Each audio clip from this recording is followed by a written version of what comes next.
এরপর রাসূল সাল্লাল্লাহু আলাইহি সাল্লাম বলছেন ওয়াদায়ুস আল্লাযী ইউকিরু ফি আহলিল খাবাস, ওই ধরনের দায়ুস কারা? রাসূল সাল্লাল্লাহু আলাইহি সাল্লাম দায়ুসের যে সংজ্ঞা দিচ্ছেন, দায়ুস কারা?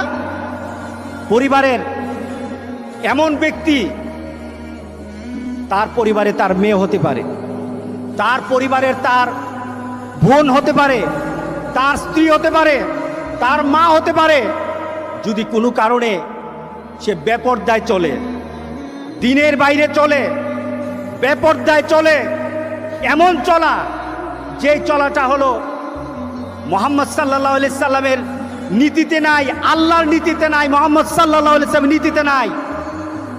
দায়ুস বলতে আমরা মনি যে চলে সে।